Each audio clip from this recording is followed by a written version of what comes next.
One of the coolest things we learned at E3 2017 was of course the fact that Star Wars Battlefront 2 was not going to have any paid maps, characters, and wasn't going to have a season pass. I was like, sweet, awesome, sign me up EA, sounds good. Because obviously one of the key problems that Star Wars Battlefront 1 had is, you know, obviously it was fairly content light at launch, and you arguably had to pay the $50 price tag for the season pass to get the full experience.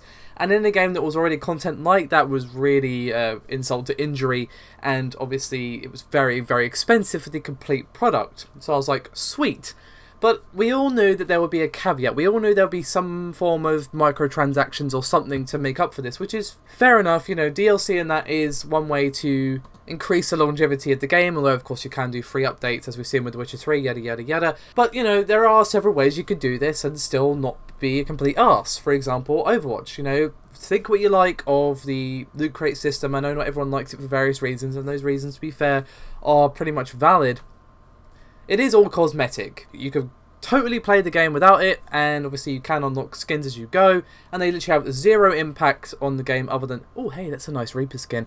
So that would have been the best solution, I guess. Something like that. Or, actually, what would have been better than that is the way Titanfall 2 did things, in that if you just wanted that cool skin for your Titan, you just buy it outright. No randomized casino rubbish. You just buy it, and then we're cool, we're done, you equip it, and off you go.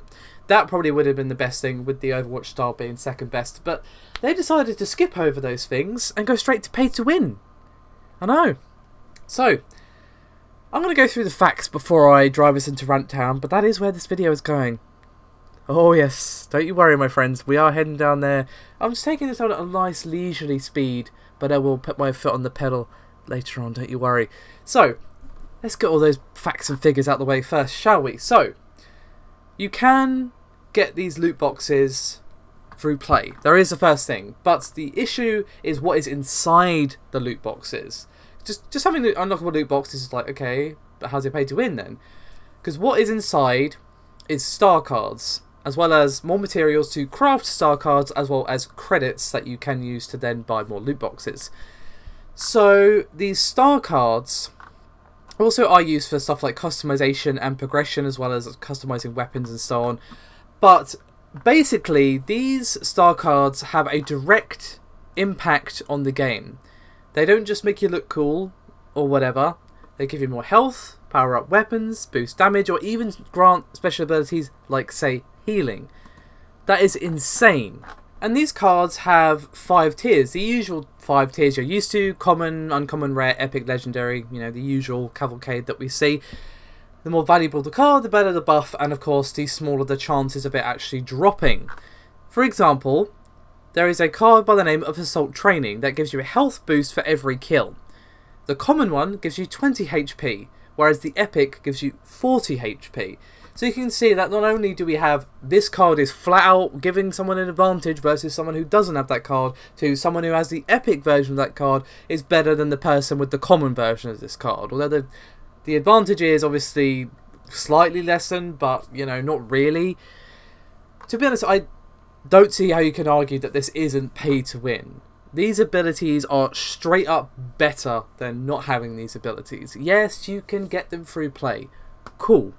But EA has confirmed that as well as being able to unlock them with credits that you earn through play and daily logins, you can buy these credits with real money. Sorry, you can buy the crates with real world money. So this is, in my opinion, flat out play to win.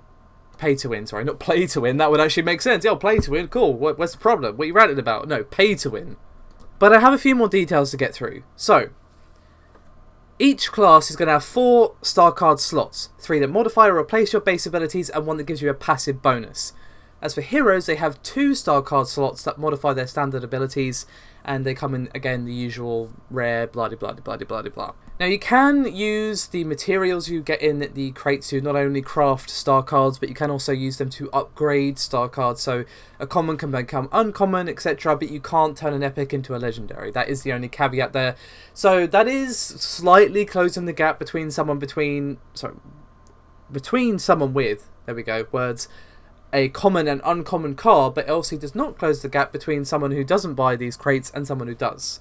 Now, obviously, even if you are a free-to-play player, you're still going to have some of these crates. But someone who's buying $50 worth of crates, just for example, because we all know whales exist, or is an entire industry built around them, is going to have a direct advantage over someone who's playing for free.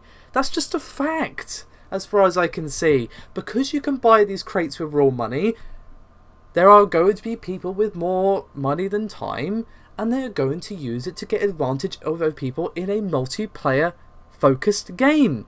Yes, there's a single player now, but that doesn't change the fact that this is pay to win. As I said, there were other ways to go with this. The Titanfall 2 style would have been the best. You know, if you want to unlock a cool alternative costume for Rey or Darth Maul or whoever, go nuts. It's $2, whatever. Sweet. But even if you want to do Overwatch style and go randomized lottery, okay, slightly less good, but I can deal with it because, you know, it's cosmetic. I can literally ignore it and still have the same amount of fun as someone who has that really awesome Reinhardt skin or whatever. That is not the same here. This is a full price $60 game we're talking about here. This is not some free to play nonsense on Steam. This is Star Wars Battlefront 2. It doesn't get any more AAA than this. Like, honestly, it boggles my mind that this is a thing. Like, I knew loot crates would be more and more pervasive in games because they've been so successful for games like Overwatch, for games like Hearthstone, for other games as well. But, you know, you don't have to go full-on nuclear with it, EA. You can just have cosmetics. That would have been fine. I would have been, like, not exactly surprising, a little bit but cool, I can deal with it. This, on the other hand, is bollocks. And don't give me this crap about, oh, it's the price that you have to pay because we're not getting paid DLC. Again, they could do this and not have it be pay to win. Look at Overwatch. Oh, look how popular it is. Look how much money it's making. Is it pay to win? No.